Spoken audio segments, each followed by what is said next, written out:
আসসালামু আলাইকুম বন্ধুরা, সাগিনা কুকিংয়ে আপনাদের সবাইকে স্বাগত। আজকে আমি বানিয়ে নেব কলা আলু রুই মাছের ঝোল। তার জন্য দেখতেই পাচ্ছেন আমি এখানে রুই মাছ নিয়ে নিয়েছি। মাছগুলো কেটে ভালো করে ধুয়ে নিয়েছি। এবার লবণ, হলুদের গুঁড়ো আর লঙ্কার গুঁড়ো দিয়ে ভালো করে লাল লাল করে ভেজে নেব। আর এখানে কলা আর আলু কেটে নিয়েছি। কলাটাকে প্রথমে আমি হলুদ দিয়ে ভালো করে ধুয়ে নিয়েছি, দেখতেই পাচ্ছেন। এবার মাছগুলো ভেজে নেব। কড়াই বসিয়ে তেল দিয়ে দিয়েছি, মাছের মতো মশলা মাখিয়ে নিয়েছি। এবার এক এক করে ভেজে নেব। দেখুন মাছগুলো আমার ভালো করে ভাজা হয়ে গেছে। মাছগুলো এবার তুলে নেব। দেখুন মাছ ভেজে অল্প পরিমাণে কড়াই তেল রয়ে গেছে। আবার আমি অল্প পরিমাণে তেল দিয়ে দিয়েছি রান্নার জন্য। এবার পেঁয়াজ কুচি দিয়ে দেব। পেঁয়াজটাকে একটু ভালো করে লাল লাল করে ভেজে নেব। পেঁয়াজটা লাল লাল করে ভাজা হয়ে গেছে। আদা রসুনের পেস্ট দিয়ে দেব। এটাকেও একটু লাল লাল করে ভালো করে ভেজে নেব। এবার কেটে রাখা কলা আর আলুটা দিয়ে দেব। দিয়ে দিয়েছি, একটু ভালো করে এই তেলেতেই নেড়ে নেব।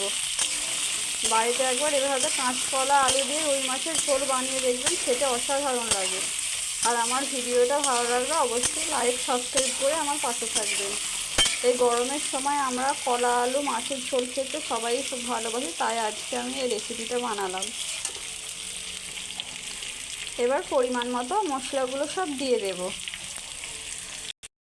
এই দেখুন একটু ভালো করে ভাজা ভাজা হয়ে গেছে।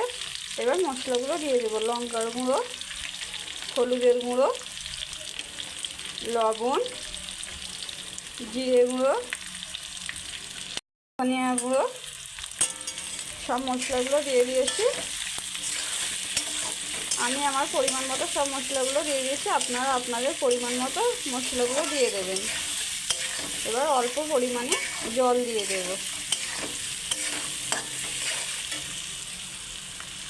জল দিয়ে দিয়েছি, আবার একটু ভালো করে কষে নেব। এই দেখুন ভালো করে কষানো হয়ে গেছে, মশলা থেকে তেল ছেড়ে এসেছে। এবার পরিমাণ মতো জল দিয়ে দেব।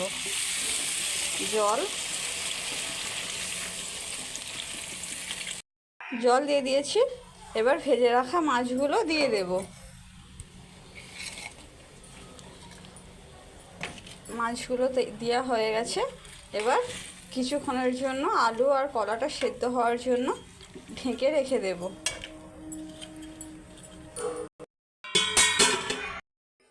দেখুন কলার তরকারিটা একদম রেডি হয়ে গেছে, দেখতেই পাচ্ছেন। দেখতে কতটা সুন্দর হয়েছে।